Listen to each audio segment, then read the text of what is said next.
Welcome to the show, everybody. This is the Farzy Show, presented by MyBookie, MyBookie.ag. Lovely to have you along for the ride. 10-1. Your Philadelphia Phillies take care of business against the LA Dodgers. Grand slam, 3 home runs hitting the game. Trea Turner's hitting checks notes. 413 in the young month of July with 5 home runs, 13 RBIs. By the way, yesterday was July 9th. And he's got 15 RBIs in the month of July. The batting average, whatever. It's 7 games, 8 games, whatever. But the RBIs, the home runs, keep it coming, baby. Keep it coming.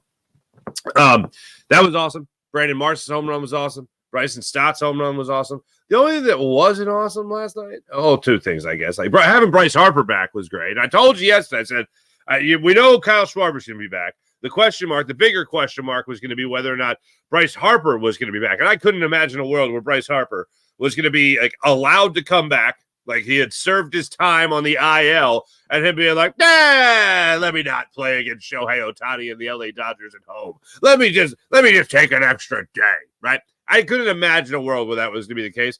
So my prediction was going to be back. He was back. It wasn't that good. But I'm sure he'll be just fine. Needs a game under his belt, I guess. I don't know. Run around a little bit. He at least ran hard down the first base line when he saw Freddie Freeman didn't catch that ball. And I thought Rob Thompson, after the game, gave him a little bit of a dig. Like, he usually doesn't run that hard kind of thing. I'm like, what the hell? Really? All right. But he looked good, looked healthy, ran at full speed. We saw him do it last night, and he was fine. And then he even got to give him the day off, or the early exit after they went up 10-1. And they let Bryce Harper out of the game in the 7th inning to continue his rest and recuperation, as they didn't need him. That was one thing that sucked last night. Was just he didn't do well, but he played. So that's the only bar I needed to see from him last night. Really, and then after that, it was Zach Wheeler's back tightening up after 5 great innings. Well, 4 great innings, and then the 5th inning, he was not great, including 8 consecutive balls thrown on back-to-back walks with 8 straight pitches, and then he was done after that. After the inning, he was able to get the final of the inning, and then he was done. They sat him after that. Then he did not come back out after 76 pitches because of back tightness. We'll hear from Rob Thompson on Zach Wheeler's back tightness. We'll hear from Zach Wheeler on Zach Wheeler's back tightness. Originally, because I was doing the postcast, I didn't hear what Rob Thompson or Zach Wheeler had to say. And shortly after I wrapped up, I saw a tweet from Todd Zalecki, who was just part of the media scrum, and asked asked Zach Wheeler about the bag and said, Rob said it's nothing serious. And then Zach Wheeler has you feeling really good. And then he comes in with a right hook. And he goes, well, it's something I felt before. So, so it wasn't just that you were seated for a prolonged period of time because the Phillies had that big 4th inning, including the grand slam by Trea Turner. This is something that has bothered you a little bit before. Excuse me. Interesting. He predicts he'll make his next start. So then you got the All-Star break after that. Oh, he's an All-Star. Oh, drat. I'm not worried. I think he's going to be fine. Just presenting all the information to you. Also, the Sixers had a very good game yesterday in Summer League. It wasn't as great as the previous one. Ricky Council, the 4th, had 7 points as opposed to 29. Cut his ass. No. Okay. Jared McCain led the pack with 12. Well, didn't lead the pack, but had 12 points last night. Dalton, I believe, had 17 points. That led the pack. 18 for Dalton, 7 for Council, 12 for Jared McCain, 4 assists, 3 rebounds. They lost 87-85 to the Memphis Grizzlies. Both teams dropped to 1-1 in the Summer League, but they lost on a last-second floater by the Grizzlies. The Grizzlies did not have Edey playing last night. They did not have him playing last night, but not as blustery. But that wasn't the big thing that came out of the game. The big thing that came out of the game was Nick Nurse doing an in-game interview with the broadcast crew, and Nick Nurse talked about the additions. Says, he's definitely in a better place than he was last year, so that's sure. He gave a shout out to the New York Knicks, and he's a sportsman, so good for him. And then he said something that jumped out to me, and we'll let you hear the way he put it so we can hear the proper context. Tyrese Maxey hasn't reached his full potential yet. He hasn't reached his ceiling. And it got me thinking, what is Tyrese Maxey's ceiling right now? Like, in all honesty, because he's an all-star, all right? He's the second scorer, even with Paul George. He's supposed to be the second scorer on a championship caliber team. How much better can he really get? This is going into really the last 2 years of Tyrese Maxey, but mainly going into last year. I looked at Maxey's numbers, and you're going from a bench player, right, during his rookie season, to a guy that was thrust into the role of point guard in the Ben Simmons fiasco, and then asked to take a step back for a second with James Harden being here, and then being asked to be the number 2 guy on a championship caliber team. Okay. My question was, how much better could he keep getting? Like, for instance, if you're not a starter and you're just on the bench, and then you get more minutes and your numbers go way up, how much more up can they go? How much higher can they continue to go? Because what it seems to me is that Tyrese Maxey continues to run into that ceiling and then just bang his head against it, and it goes up like 5 more feet. And it's like, no, that wasn't my potential. Up here's my potential. You know what? No, it's not my potential. Up here is my potential. And I understand that a $204 million deal over 5 years, their expectations are pretty damn good. But how much better can he be?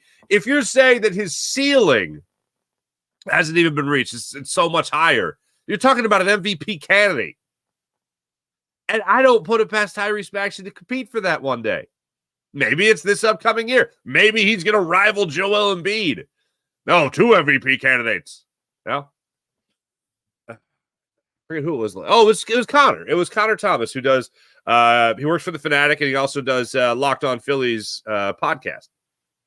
And Connor has filled in for me once on the postcast as well on Locked On Sports Philadelphia. But Connor put it out there saying, it looks like Trea Turner and Bryce Harper are 2 MVP candidates. And it got me thinking. It got the wheels turning. When you have 7 All-Stars, why not have 2 MVPs? You know what I'm saying? You know what I'm saying? It only makes sense. But when you look at the Joel Embiid and Tyrese Maxey, let's have 2 MVPs. You know what I'm saying? Let's have 2 of them. One thing I do think about with Paul George is in the second half of the season, when the Sixers slid from the number 3 seed in the Eastern Conference to a number 7 seed without Joel Embiid, when they slid down, I would certainly hope, and I would have confidence in saying, if you still have Paul George and you have Tyrese Maxey and a pretty good, pretty well filled out roster,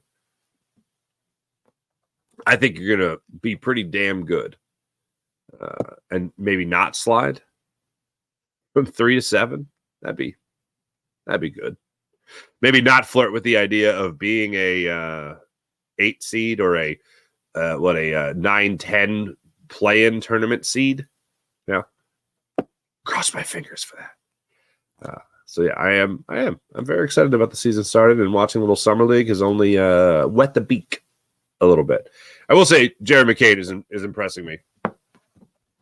Just looking like he belongs. And I know one of the things that you also heard from Nick Nurse last night or yesterday afternoon was the idea that this team in the summer league just has to show energy, show that they belong, and show that they can communicate and take care of their bodies, because they also play again today. 3 straight days, 3 straight games. But we'll let you hear from Nick Nurse coming up in a little bit. Let's sink our teeth into this Philadelphia Phillies ball club and what happened yesterday. First off, it just felt good. And I know it wasn't a long road trip by any means, but good Lord. It just felt like the Phillies hadn't been home in a while. Maybe because it was the day off. Maybe because it felt like a long road trip. Maybe because the last 2 games of the road trip were excruciating, where you scored 1 run against the Braves. It was supposed to be a statement series. You scored 1 run in your last 2 games. Cool. So, including getting shut out in the last one. So, they come back to South Philly. You got the Dodgers in town. You got Shohei Ohtani. You're going to have a national game tonight on ESPN. You know you're going to have Kyle Schwarber back. You know you're going to have Bryce Harper back. So it felt like there was a different energy in the ballpark. And let's face it, in baseball, in basketball, I feel like this is when you get it the most. an electricity in the air when you walk in to the stadium or the arena, when you know that there's one of the biggest names in all of sports. LeBron James is in town. People want to go see. Steph Curry was in town. You want to go see that. Back in the day, Jordan was in town. You want to go see it. Shohei Ohtani in town. You want to go see that. I don't feel like that ever really happens in football, for instance. One of the rare things that maybe another sport has over football. Like, yeah, you want to go see maybe the greatest ever in Tom Brady, but you're only going to see him really half the time. For this, it's different. And when Shohei Ohtani is in town, you're talking about one of the biggest stories in all of sports in the world. So I find that to be very appealing. The tie-ins, obviously being former teammate of Brandon Marsh, just knowing those two have a relationship is cool. But knowing that Shohei Ohtani and Bryce Harper are going to be occupying the same baseball field, that is pretty special. And last night, the Philadelphia Phillies rose to the occasion, taking on a 55-win LA Dodgers team, coming to the field with 58 wins in their own back pocket. Two of the best teams in the National League were going to be going at it at CBP. And the Phillies did not disappoint. 10-1. That is a dominated victory. That is a blowout. And we'll get to Trea Turner's grand slam, but that was what blew the lid off that game last night. But going through the game, one of the best things I saw in the entire game was the first at bat. Zach Wheeler went after Shohei Ohtani. Went after him. He burned a first pitch, threw it low and away, and then threw two fastballs up and in to Shohei Ohtani. And, I mean, he threw them all fastballs, but the two that were up and in at the end of the at-bat, including the one that tied him in knots, was a statement approach to Shohei Ohtani. We ain't afraid of you. I ain't afraid of you. Nobody here is afraid of you. Now, just sidetrack. I do think Shohei Ohtani puts one on Ashburn Alley in this series. I have a terrible feeling that he's going to do that. I hope he doesn't. And when he does it, I hope that it's a 5-1 Phillies lead or a 5-0 Phillies lead at the time that it does. But that was incredible. It was one of my favorite parts of the game last night.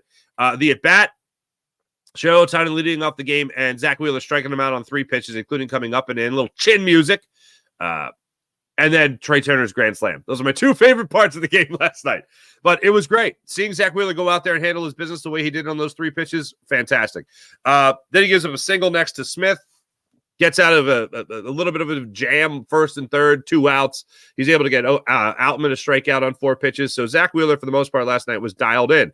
As a 1-2-3 second inning. Struggled a little bit in the 3rd inning, but got out of that.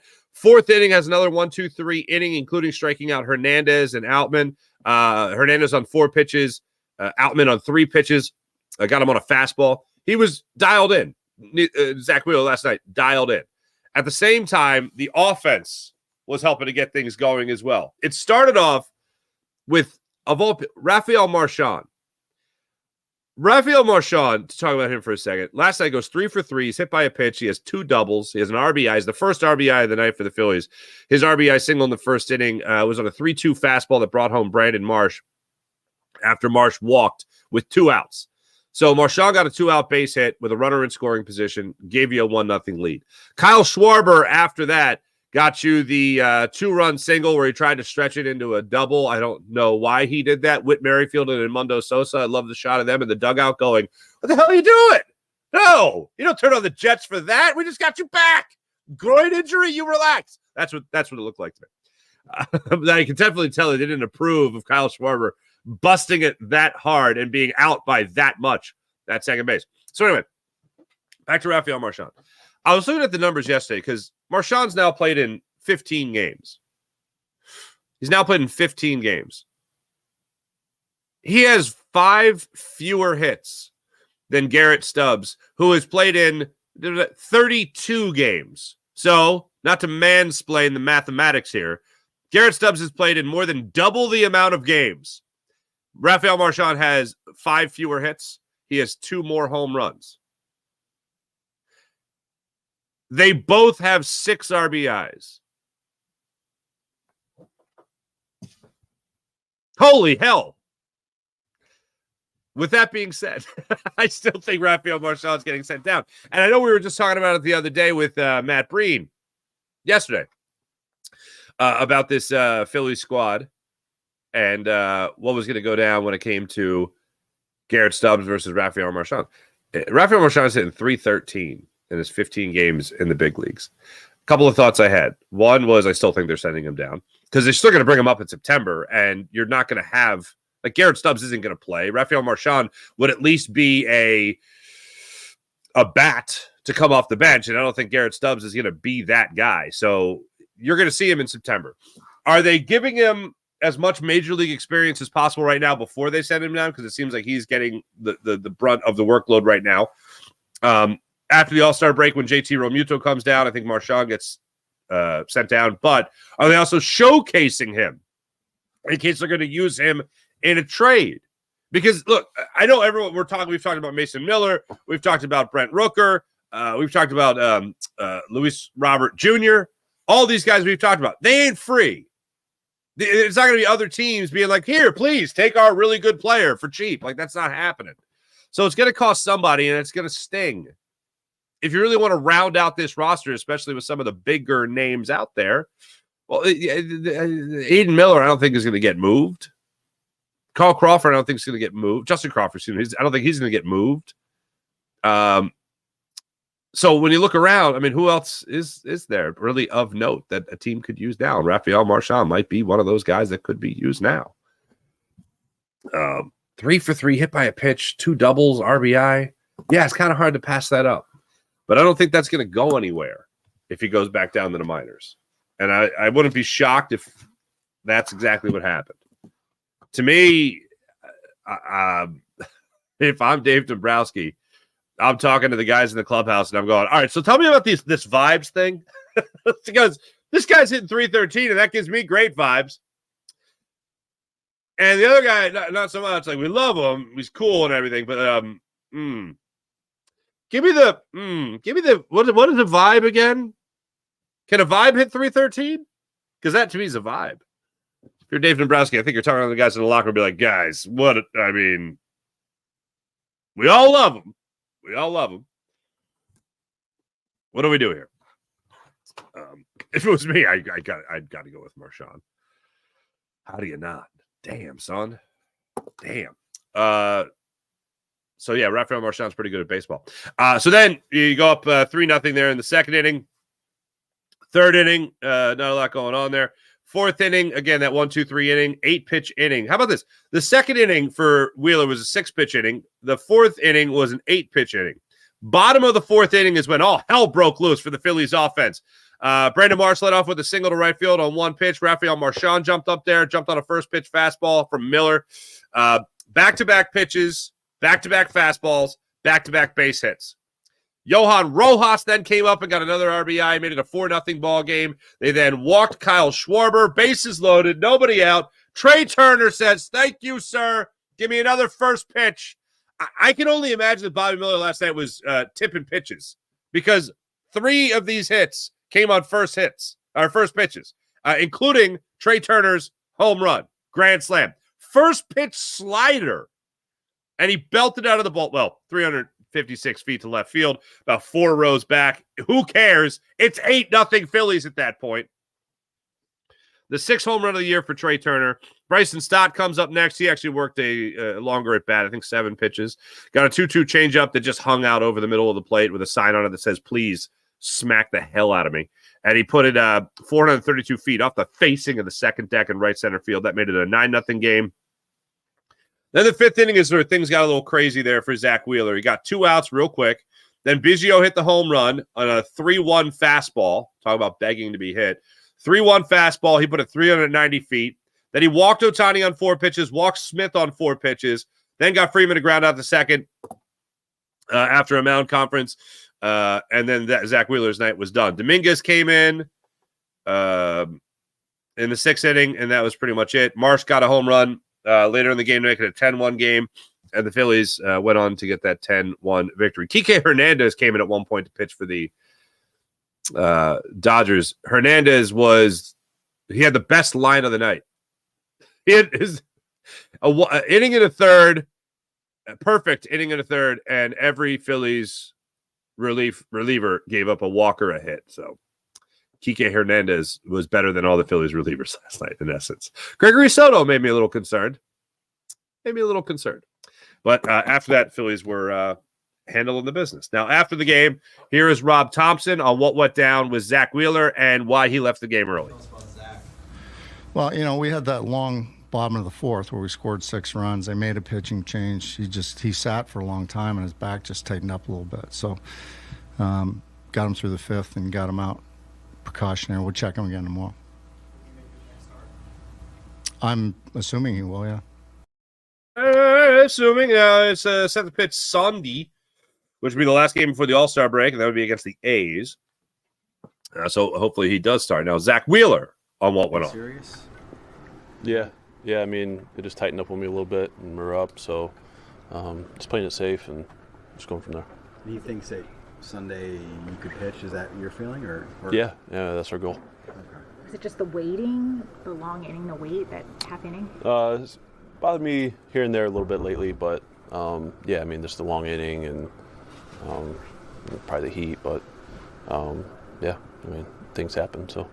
Up until that Biggio homer, what did you think about your overall stuff tonight? Yeah, Velo wasn't necessarily there. He said he came and went. But as far as the back injury goes, okay, everything was sounding good up until the it's bothering me a little bit here and there. Huh? Now, I'm sure throughout a long season, any starting pitcher is going to have the aches and pains. They're going to have tightness. They're going to have dead arm. They're going to have whatever. Okay. But forcing him to leave a game early. Here's why I'm overall not concerned about this. The heat wave, okay, that we're all in the middle of. He's standing out there in the middle of the pitcher's mound, and then he has to sit down for like 25 minutes, 30 minutes. He's not great. Coming out to that, you could tighten up. That's the number one reason why a lot of teams don't like their pitchers doing up downs, especially guys that are out of the bullpen. Oh, he did an up down. It wasn't just the pitches that he started. He revved up and then stopped and then had to rev up again. You know, that kind of thing. The other thing is he's got a lot of innings under his belt. And then finally, it was 9-1. I'm not concerned. When it comes to him leaving the game at that time, I am not concerned. It's the same reason why I'm not concerned about Bryce Harper being taken out in the 7th inning. Don't bother me. Edmundo Sosa coming in to play third, Bo moving to first, that's fine. That doesn't bother me in the least.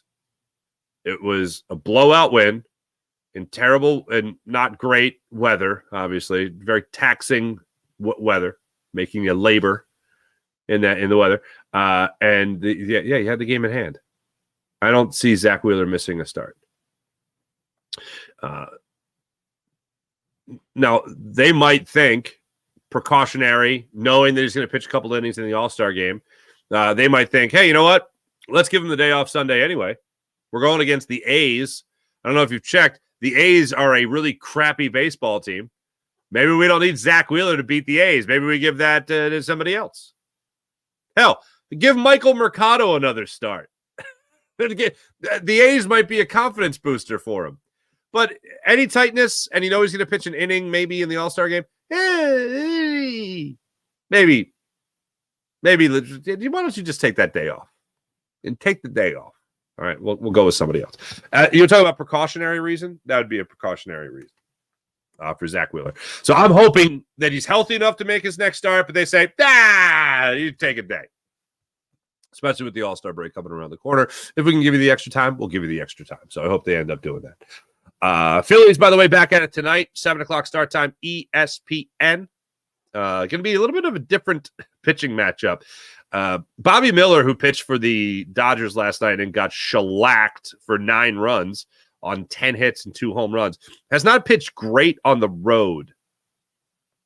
His 3 previous road starts, the one game he lasted more than 6 innings. He went 6 1/3 against the Colorado Rockies. He went 6 1/3, 5 runs, 6 hits, a home run. Chicago White Sox, 3 runs, 2 innings. That's it. Minnesota Twins, 4 innings, 2 runs, home run, 5 hits. He's not great on the road is what I'm trying to tell you. So the Phillies just really tattooed him in this game, which is fine by me. Phillies, Dodgers back at it tomorrow night, like I said, or tonight rather, 7 o'clock start time, ESPN game time. You'll have Christopher Sanchez on the hill. He'll go against Gavin Stone. Young right-handed pitcher, 9-2 on the season. Oh, that's another thing. Zach Wheeler got his 10th win of the season. Sanchez, Wheeler, and Aaron Nola. 10 wins. Keep it coming. Gavin Stone, 9-2 on the season with a 3.03 ERA. He's coming off a rough start there against the Arizona Diamondbacks. He lasted just 3 innings, giving up 4 runs on 7 hits. Prior to that, on the road against the White Sox, 9-inning complete game, 4-hit shutout. Not too shabby. So that's what you got going on. Christopher Sanchez gets the ball for the Phillies. He's looking to bounce back from being terrible in his last start. 7 runs, all earned, 4 innings against the Chicago Cubs. So Christopher Sanchez looks to get back on track in the game tonight and get his 7th win of the season. So that's what we'll be going for. That's what we'll be excited for. Also, programming note. For those of you that watch Locked On Sports Philadelphia, Locked On Sports Philadelphia YouTube channel, make sure you like and subscribe. I will be on tonight with Pete Fox. Pete Fox does the Locked On Dodgers postcast. And every once in a while, Locked On Sports would like to do a little crossover action, right? So I can pick his brain as to who the Dodgers are really going to be targeting come the trade deadline. Not to mention talk about hopefully what will be another Phillies victory. That'll be fun. And maybe at one point we'll bond over our love for Chase Utley. That'll be the common ground that we can find. I'll cross my fingers for that. So when you see me tonight post-game with somebody else, you'll know what's what. Let's get to the 76ers. So the Sixers lost last night, as I mentioned, 87-85 in Summer League play. Adem Bona still played 23 minutes. He pulled down 4 rebounds, 6 points, 5 blocked shots. Unfortunately, he also fouled out of the game. But that's what went down with him last night. Ricky Council, the 4th, 7 points after his 29-point performance. That was pretty awesome. But 7 points last night. And Jared McCain, not a great night shooting, shot 30%, 12 points for him, 4 assists, hit all 3 of his field goals were from beyond the arc. So that happened. So not his best stuff. They were led off the bench. Dowden scored 18 points to lead him in total. And then I don't know much about Aluma, but 15 points off the bench. Good for that guy. They took the loss last second, unfortunately. But Nick Nurse is, for me, what stole the headlines. We haven't heard a lot from Nick Nurse. He was actually at the Tyrese Maxey Museum tribute that the Sixers put together. But he sat in with the broadcast crew to talk about the additions that they've made this off season. He gave a hat tip to the New York Knicks, said that they won, good for them. We'll be better next time. And he does feel like this offseason they have gotten a lot better with the additions that they've made. Yeah, we think we're doing some good things. Obviously, adding PG there, we kind of got our middle filled up there. We got Tyrese and Joel at the 1 and the 5, and PG fits right in there. We've also re-signed Kelly Oubre, another wing that played well for us. Caleb Martin as well. Drummond to back up Joel. So yeah, we've done a good job. I think right now we feel like we're much better than we were a year ago. We don't even have a full roster yet. But I'll say this much. I have confidence in Daryl Morey that he will fill out that roster. Caleb Martin, obviously bringing him. It's a nice pickup. But for me, my very short wish list for the Sixers, I don't think was all that demanding, but they did it. They got you the backup center. It's a totally different series against the Knicks if you have a good backup center. And I admire the hell out of Paul Reed for all the work he put in and the improvement he did show. But that went somewhere else in the postseason last year. It was bad. It was really bad. And the Sixers needed to have that guy that wouldn't allow things to fall apart in the absence of Joel Embiid. And I love what Andre Drummond had to say about rejoining the Sixers. And he went from hating Joel Embiid to loving him, after being a teammate with him, hating playing against him to love being a teammate of him, and also love the man. That's a small ask to go into an offseason and be like, can we just get a really good backup center? All right, cool. And they got that right out of the gate. Kelly Oubre. I've mentioned before the spark that he could be. I mentioned there's a number of times throughout the season where you might look at the box score. If you miss the game and you see like 11 points from Kelly Oubre, like, whatever. But those, like 8 of those 11 points would come in the third quarter where the Sixers hit a bit of a wall, and the only guy keeping things going for him is Kelly Oubre. And then the biggest thing, without question, is bringing in Paul George. I mean, obviously, that's a big three. Sixers didn't have that big three last year. Now they do. And now I have to say it as I'm legally obligated to. If Joel Embiid stays healthy, this team can make the NBA Finals. If he stays healthy. That's a huge if. But if he does, then they have a chance to get past the Celtics. And I know that's unfathomable to a lot of people. But if he's healthy, they can go a long, long way. And this could be the best core they've had. I would find it very difficult to believe that they could have a better core than the Jimmy Butler era Sixers, because that team was so good. Joel Embiid was still pretty damn good, but he's even better now. Tyrese Maxey can obviously be that next step up. And Paul George can be the most talented player that Joel Embiid has ever played with, including his time with James Harden. But in terms of fit, the most talented player that fits what they're trying to do, the best. And the X factor, I think, is Nick Nurse. Having a championship-winning head coach who is not afraid to make in-game adjustments, not afraid to get involved and organize the talent that he thinks can really get to the next level with the way they want to play together. I think all that goes in their favor. But again, it all falls back on Joel Embiid staying healthy. And unfortunately, the reality of Paul George's situation is he has to stay healthy too. That's a small thing as well. That's something that can't go overlooked in all of this. But when it comes to Maxey, I mentioned the improvement that you've seen from him and all that over the years, and it has been amazing. But listening to Nick Nurse talk about Tyrese Maxey really raised my eyebrows. The idea of another level up for Tyrese Maxey is quite intriguing. Take a listen to this. He's really, really good. He's so fast, as everybody knows, and he shoots that deep, easy three. Tremendous worker. Really had a breakout season last year, but I don't think he's anywhere near his ceiling. He's just still figuring out. He's young. He's still figuring out all the nuances of the game. I think there's some other levels he can score at. He kind of scores at the rim and three right now. I think there's some other moves that he's got in his bag that he can go to when he needs to. But tremendous person, like such a good player, but a better person. Tyrese Maxey is 23 years old. He'll be 24 years old in the early goings of the season. So 23 years old right now. The jumps we have seen, I mean, I would refer to it before. Now, it's not as sexy to say it because of last year's downfall, but Hertzian leap. Jalen Hurts, the huge leap. He went from his first year as a starter to an MVP candidate, runner-up only to Patrick Mahomes for both MVP and Super Bowl champion. Hertzian leap from year one as a starter to year two as a starter. Hertzian leap.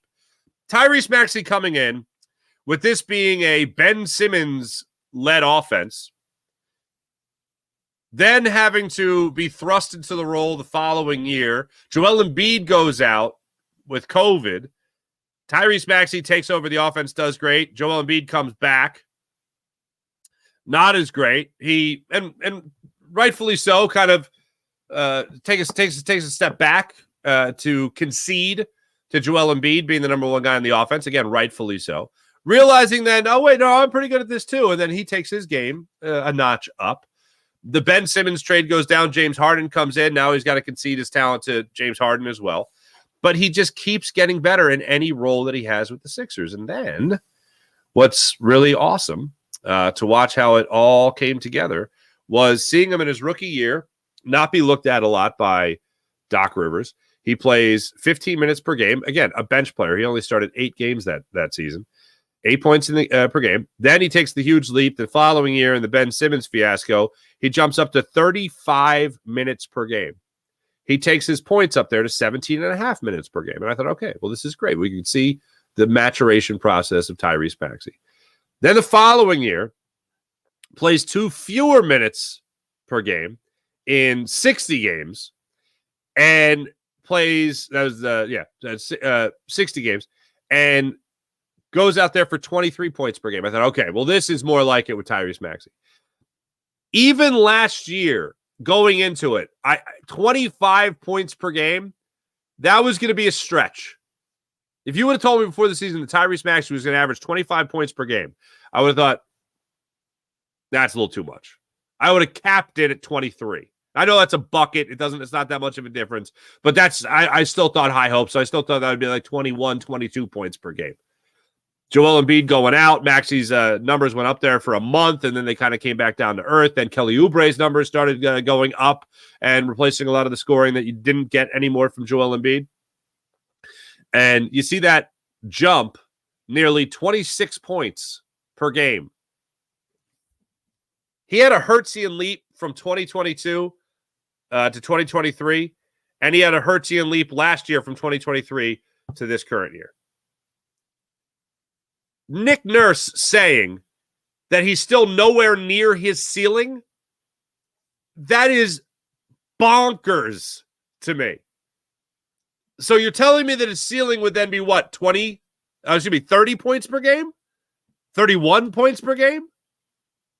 Like, you know what? Like, when you talk about the points per game and the numbers like that, like, how much are they going to be impacted if Joel Embiid plays a full season or at least plays 70 games? How much are they going to be impacted with Paul George playing a full season or 70 games? You know, how much is it going to impact the numbers with, scoring? So somebody's got to score, but not everyone's going to score. You got to share that basketball, right? So how is it going to work? What will be the defining factor? Tyrese Maxey taking that step forward. Because, I mean, numbers-wise, sure, that's the easy way to look at it. But for me, it'll be the thing that's the next most important thing. It'll be consistency. Now, you might say consistency is going to, if he stays consistent, then he's going to score 30 points. But for me, what it comes to for Tyrese Maxey is just consistently hitting that step-back jumper, consistently going to the rim, how about this, the National Basketball Association, Tyrese Maxey getting calls. What? Yeah. Like when he gets fouled, he goes and shoots free throws, and you call it. That'd be fun. But knowing that that's going to be there every single night, and also playmaking ability, that's going to be huge, absolutely huge for Tyrese Maxey.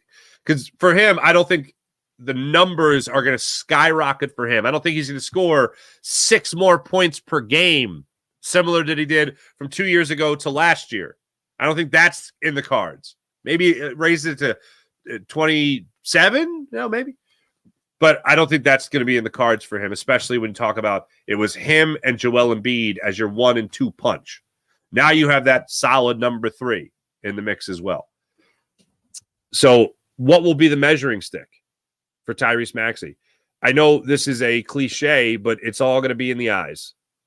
It's going to be how this team comes together, how Nick Nurse organizes the talent of this 76ers squad, and it's going to come to watching Tyrese Maxey be a playmaker for this offense. I'm not saying he has to have 10, 15 assists per game or anything like that, but if he is the guy that is going to if you're going to have Joel Embiid be the main ingredient, then I think Tyrese Maxey has to be the guy that's going to stir it up. And you're going to have him making sure he can find a mesh point between Joel Embiid and Paul George. He might even have to be more of a facilitator, but still with the aggression that we know he can have. That'll be an interesting mix to see. That'll be an interesting product of this season, is to see if Tyrese Maxey falls more into a point guard role, who still scores. I'm not saying he becomes Ben Simmons. But I'm interested to see how much he develops more into the facilitator role. Still get you 23 a night, maybe even 25 a night, but sets up PG, sets up Embiid, gets other guys involved as well. Because somebody's got to make this team go. It'll come down to Joel Embiid's production. It'll come down to his health. That's the number one thing always. But as everything else falls into place under that, Maxey's going to have a huge hand in that.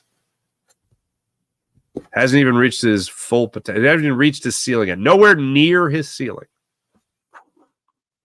That goes beyond just the typical coach speak, by the way. Oh, well, what's he going to say?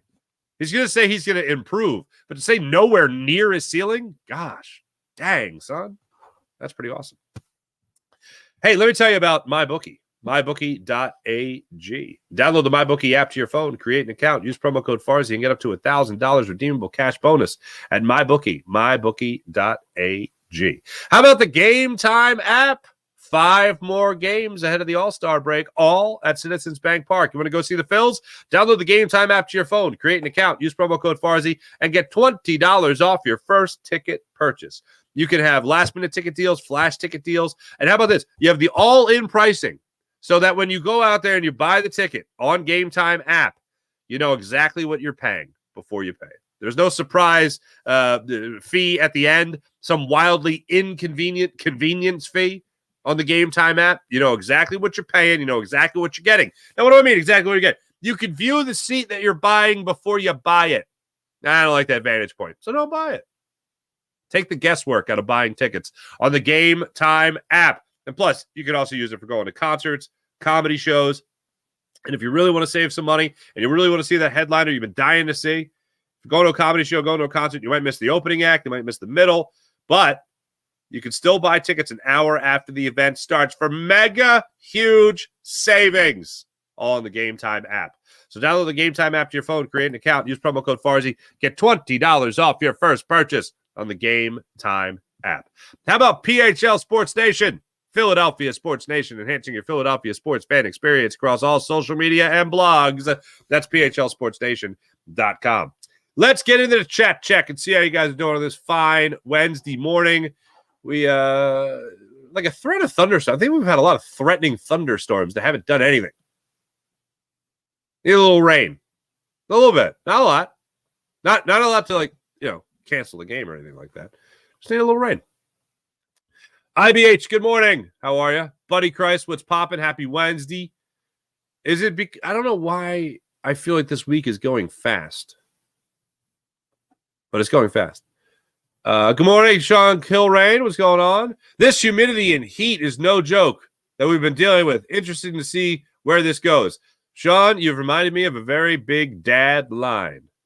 Let me give you the dad line. Fellow fathers, this is what we have to say. When somebody comes in and be like, oh, man, it's so hot out there. Or, it's going to be so hot out there. As a father, you have to clear your throat and get ready to say it. Say it with me, dads. 3, 2, 1. It's not the heat. It's the humidity that gets you. Good job, dads. April. Good morning, April. What's happening? Playoff Paul. Well, I'm sorry. B-ball Paul, says Sean Kilrine. Joins Crumble Cookie in Detroit. He definitely was whispering in Paul, come to Detroit. Let's fast forward a little bit. 76ers are hosting the Detroit Pistons. Tobias Harris, who was here for 5 years. There's no way the Sixers are not doing a tribute video. Maybe they do one to Paul George. Or Paul George. B-ball Paul. Maybe they do one to Paul Reed. Yay, Paul Reed. They'll definitely do one to Tobias Harris. Are we booing? I think we're booing. I think people are going to boo. It'll be Tobias Harris at the bank cashing a check. This will be his. That'll be his video. And here at the Wells Fargo Center, Tobias Harris goes to Wells Fargo to deposit his big fat game check. Tyler Phillips apparently scheduled to start on Sunday. Really, IBH? Okay. Oh, okay. Sorry. Yeah, Saturday. Yeah, Saturday. Yes, he is. We knew that was happening. because after they asked Rob Thompson about Michael Mercado, hey, so is Michael Mercado going to be making his next start? Oh, we'll have to talk about that. It's like, oh, that's a no. And I feel bad for the guy. He has one good start. 5 innings pitched, two hits, 1 run, Michael Mercado. And then pitches another one. It's terrible. He's awful. It's like, all right, well, maybe it'll be more of the first start than he was the second start. I don't know. But the thing is, he's a 3-pitch pitcher. Tyler Phillips throws that sinker, slider, curve, fastball. Believe that. James Alexander, what's going on? Good morning. Trea Turner with a grand slam is a performance of all ages. I love it. Sean Gillespie, what's going on? I don't know how anyone can be even in the stands in this heat. I admire it. Yeah, WIP would have it on the radio, the game on the radio. It's on ESPN, but it'll be on the radio still. Yeah. Michael Mercado to the bullpen, Tyler Phillips in the rotation, like IBH was saying. Yeah, I think that's the way that goes down. Ooh, Sean Kilrain, I work in this wonderful weather. It's no joke. Like my football coach would say, suck it up, butter. I literally say that to Lil Toots.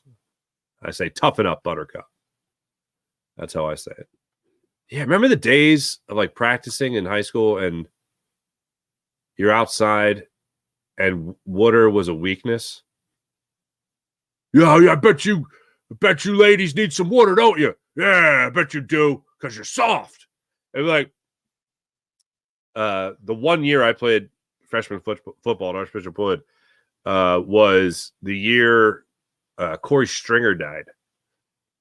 And it was in the early goings of our training camp that happened. That's kind of glorifying it, training camp. But of our early practices. And it was like literally the next day, coaches are like, hey, are you hydrated? I'm like, what? But it changed. That changed everything. That changed everything. But yeah, I remember practicing in that heat. And one thing I'll never forget about that year of football is being out there in the heat with a helmet, pads, mouth guard, and the whole thing. And it was the first year I remember like sweat dripping down my face into my mouth guard. And I'm like, this ain't basketball. This is a different sport. A lot of respect to all the football players, especially in the early goings of everything. Good Lord, that's rough, especially in the heat. April says, yeah, the heat is no joke. Stay safe, Sean. Stay safe indeed. Thanks, everybody in the chat. You guys are wonderful, as per usual. Let's get to the morning rush brought to by Sky Motor Cars. SkyMotorCars.com. As I mentioned, Phillies back at it against the Dodgers tonight. Phillies 59-32 on the season, going for win number 60. The Dodgers looking to bounce back with a better pitcher on the bump tonight.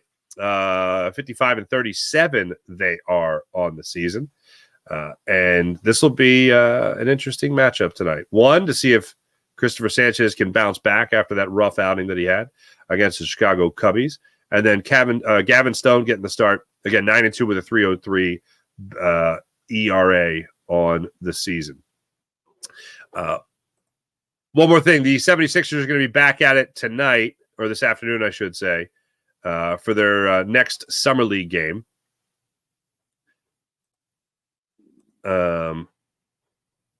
What the heck is going on here? There we go.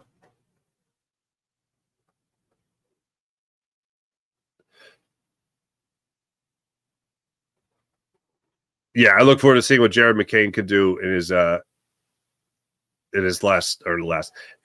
third straight game they're going to be having in this. So I'll be crossing my fingers for Jared McCain to see if he can light it up in one particular game. So I look forward to seeing that. One thing on the Eagles, saw this yesterday.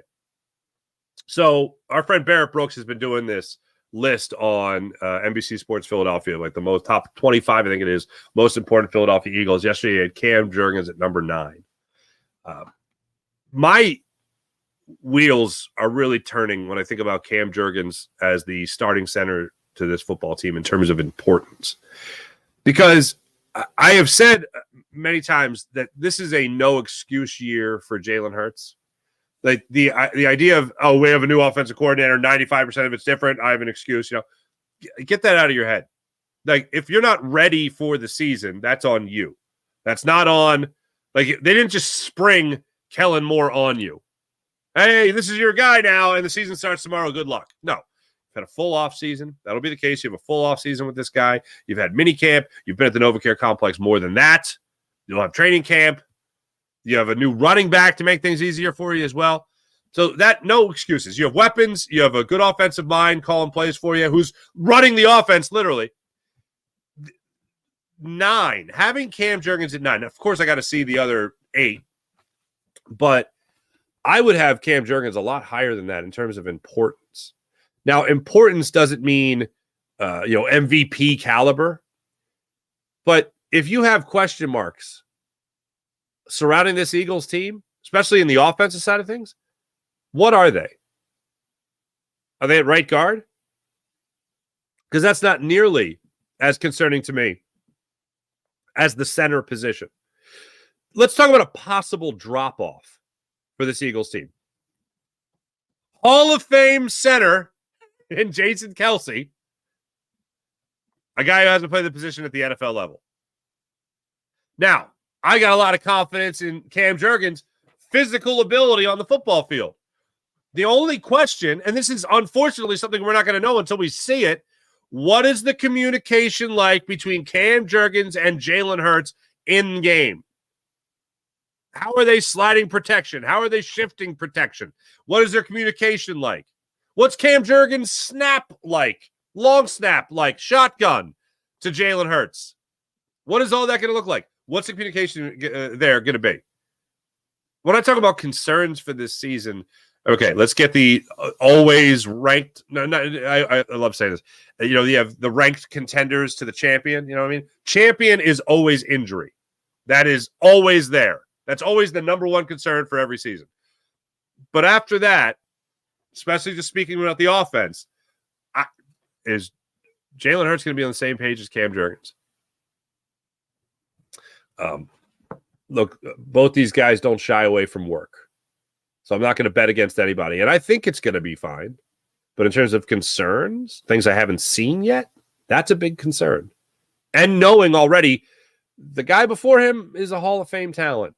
Let's just forget about how much we love Jason Kelce and his personality and all that stuff. Just in terms of the guy on the football field. If this was the 40s, this is the 50s, and these guys weren't on podcasts and social media, okay? And you just saw them play on Sundays, judging them. What would you think? Yeah, Jason Kelce's pretty damn good, Hall of Famer. So Cam Jurgens, that's already some pretty big shoes to fill. And yes, he has to fill them in his own right. He can't try to be Jason Kelce. I get it. But the physical talent, I believe, will be close. Close. It's the mental aspect of the game and the verbal aspect of the game that concerns me because we haven't seen it yet. And you're asking this guy to come in here and take over for that Hall of Famer. And you're doing that with a quarterback who's coming off some not so flattering stories about how much of a team guy he could be. And listening to Jalen Hurts in the offseason, this is where you start to get into the other area of another concern you could have, is that, yeah, it is in the back of my mind in terms of not personality, that Carson Wentz and Jalen Hurts are the same personality, because that couldn't be further from the truth. But just in terms of what actually happened, this downfall of, oh my God, this guy's going to be a perennial MVP candidate too. What the hell's going on here? Okay. Jalen Hurts, reports of him being less approachable after the contract, the distractions that he had in the offseason last year. Those are all things that he's going to have to put to bed real quick. And the stories of him and the interpretations of him coming out there saying that 95% of the offense is different, how he wants it to be a built-in excuse potentially. Hearing stuff like that doesn't make you feel good. But Jalen Hurts has to go out there in the upcoming season and put all those to bed very quick. And if he could start doing that in training camp, that'd be great. If he comes into training camp talking about how much he's learned over the last 6 weeks, about how much he's really hit the books and studied what Kellen Moore wants to do, and has really been in great communication with Cam Jurgens, and them getting on the same page and all that's going well, then a lot of those worries or concerns will go out the window. For me, the bottom line is he's not Carson Wentz. He does not have the same personality, and he's going to do whatever it takes to win here in Philadelphia with this football team. It's a funny thing, man, the quarterback market that's out there because of the way the rules benefit quarterbacks so much. Like I always say this, it's not easy to play quarterback in the NFL. Don't misunderstand what I'm saying. It is not easy to play quarterback in the NFL, okay? Let me just get that out of the way. But it has never been easier to play quarterback in the NFL than it is right now. So for me, if you're a quarterback and you are a franchise quarterback somewhere, you don't want to mess that up because everywhere else you're going to be competing to be a player. If you're the franchise quarterback here, that's your job. And you can have that job for 15 years. Jalen Hurts gets through this season with another MVP candidacy, as I expect him to, for the record, then the sky's the limit. But if he wants to sulk about Brian Johnson, I'm not saying he's doing this, but I'm just saying if he wants to sulk about Brian Johnson not being here and say, oh, well, how, basically give an attitude of how is Nick Sirianni still here and Brian Johnson's not when it was Nick Sirianni's offense. If you're going to give the offense to anybody, should have given it to Brian Johnson last year. His boy, who he's known since he was 4 years old. Right after Cam Jurgens, it's Jalen Hurts putting to bed rumors of him being a malcontent or a prima donna. Those are things I want to see dead and buried in the very early goings of the season. And if I could get some little comforting factoids throughout training camp, I'll take those too. But when I think about Cam Jurgens and the importance he has to this team, I think it's higher than 9. I would put it in top 3 because especially when you just break it down to the offense, if he doesn't have a grasp on what they're doing, sliding protections. The other thing has to do with Jeff Stoutland, just getting them ready. But we won't know until we see it. And those are some pretty ginormous shoes to fill in Jason Kelce. So that's one of the things that's rattling around in my brain right now with this Eagles squad. And I'll keep on crossing my fingers that it gets dispelled rather quickly. Thanks for watching. Thanks for listening. You guys are great. As per usual, I'll be back with you guys tonight. Locked On Sports Philadelphia postcast of your Philadelphia Phillies. It'll be a crossover postcast with the Locked On Sports Los Angeles host. That's Pete Fox. He'll be joining me on the postcast tonight. So don't miss that. Make sure you guys like and subscribe to Locked On Sports Philadelphia. Make sure you guys like and subscribe to the Farzy Show YouTube channel. And make sure you guys like and subscribe to JAKIB Media as well. My name is Mark Farzetta. Great times hanging out with you guys as per usual. We'll be back with you guys tonight on the postcast and then tomorrow once again for the Farzy Show. See you guys then.